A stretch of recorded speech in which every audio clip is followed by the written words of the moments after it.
Baiklah, selamat sore.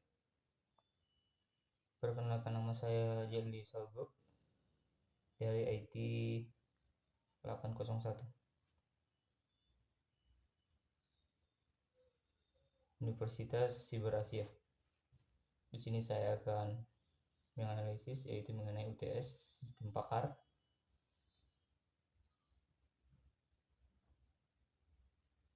program studi PJJ Informatika.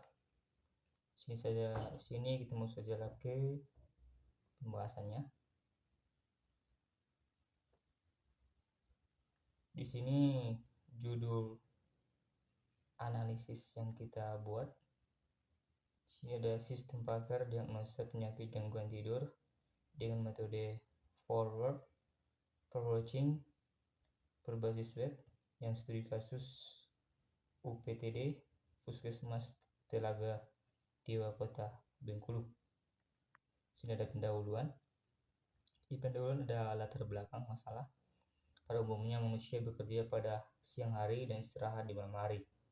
Banyaknya waktu yang dihabiskan untuk bekerja menuntut manusia beristirahat untuk memulihkan kondisi fisiknya. Tidur merupakan sebuah fase penting dalam kegiatan sehari-hari yang bermanfaat untuk menyeimbangkan kehidupan manusia. Sini menurut M. Hattan menyatakan bahwa tidur amatlah penting bagi kesehatan, fungsi emosional, mental, dan keselamatan. Sini juga menurut Prijokosatsono menyatakan tidur merupakan proses yang amat diperlukan bagi manusia untuk terjadinya natural healing mechanism atau proses pembentukan sel-sel tubuh yang rusak. Memberi waktu untuk beristirahat, kurang tidur merupakan suatu hal yang krusial dalam pola hidup. Selanjutnya, di era teknologi informasi membuat ketepatan dan kecepatan penyampaian informasi yang merupakan kebutuhan semua pihak. Komputer merupakan bagian yang memberi kontribusi terbesar dalam peningkatan teknologi informasi serta membantu meringankan pekerjaan manusia. Kemampuan komputer untuk menyampaikan dan mengelola informasi dapat dimanfaatkan secara maksimal dalam sebuah sistem untuk menyelesaikan suatu masalah. Sistem pakar biasanya berupa perangkat lunak pengambil keputusan yang mampu mencapai tingkat performa yang sebanding dengan seorang pihak dalam bidang yang khusus, yaitu dalam sistem ini untuk identifikasi gangguan tidur. Metode forwarding adalah metode pencarian atau teknik pelacakan ke depan yang dimulai dengan informasi yang ada dan penggabungan rule untuk menghasilkan suatu kesimpulan atau tujuan. Sini ada identifikasi masalah berdasarkan latar belakang yang telah dipaparkan. Maka identifikasi masalah dapat dalam penelitian ini adalah sebagai berikut. Yang pertama, gangguan tidur memiliki kemiripan gejala. Yang kedua, kemiripan gejala membuat psikolog kesulitan mendiagnosa jenis gangguan tidur. Yang ketiga, aplikasi sistem pakar dibuat untuk mendiagnosa jenis gangguan tidur.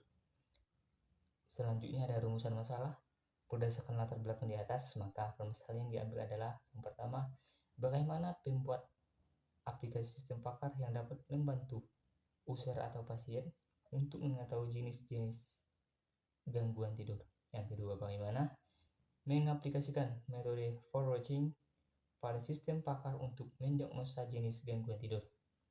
Yang ketiga, bagaimana menguji kelayakan dan validitas data aplikasi sistem pakar diagnosa jenis gangguan tidur. Selanjutnya ada tinjauan pustaka. Yang pertama ada sistem pakar. Sistem pakar adalah suatu program komputer yang memperhatikan keahlian dalam pemecahan masalah di bidang tertentu sebanding dengan seorang pakar.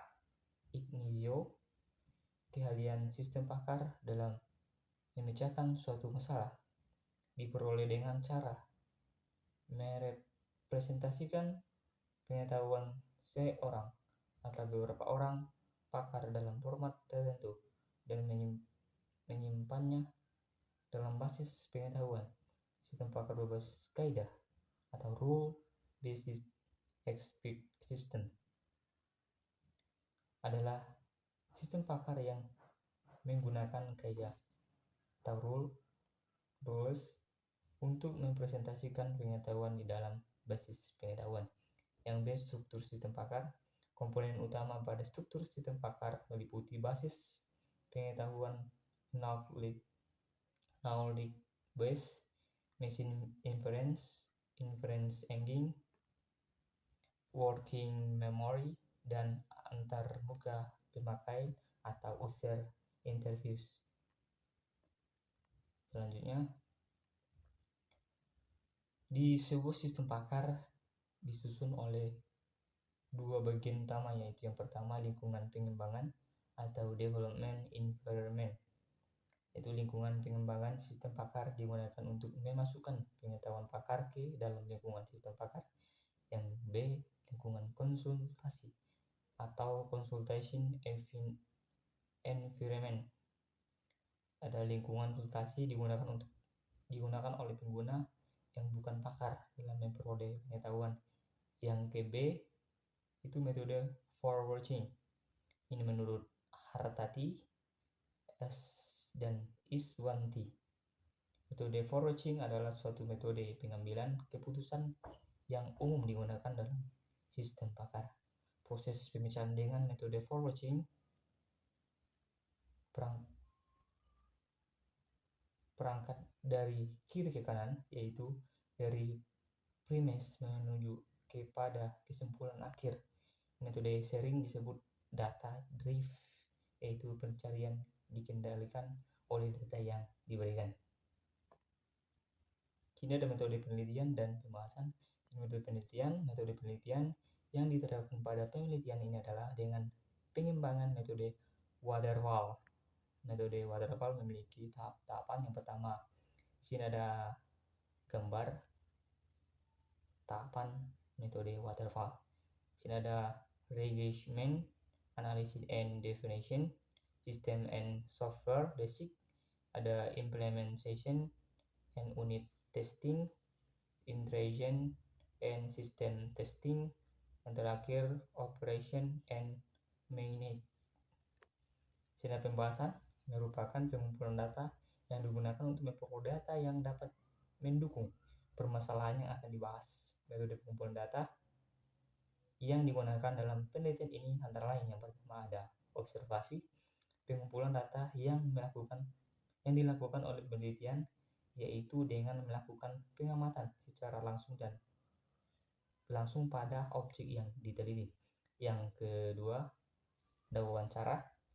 Wawancara dilakukan dengan memberikan pertanyaan yang berkaitan dengan masalah yang akan dibahas dalam penelitian ini dengan pakarnya, yaitu Dr. Elvi Suharti. Selanjutnya ada penutup. Penutup ada kesimpulan. Yang pertama, sistem pakar membantu diagnosa jenis gangguan tidur dengan metode forwarding sebagai database. Yang kedua, metode forwarding berhasil diterapkan pada aplikasi sistem pakar diagnosa jenis gangguan tidur. Metode forwarding diterapkan dengan cara memberikan aturan basis pengetahuan yang digunakan pada proses analisis gejala pasien. Yang B, saran, pengetahuan sistem pakar diagnosa jenis gangguan tidur dengan metode forwarding berbasis web dapat semakin diperkaya dengan penambahan konsisten gejala yang diberikan agar dapat memberikan penjelasan informasi kepada pengguna yang lebih kompleks. Oke, sekian dari penjelasan dari sistem pakar. Mungkin ada salah-salah kata atau kekurangan, saya minta maaf. Terima kasih.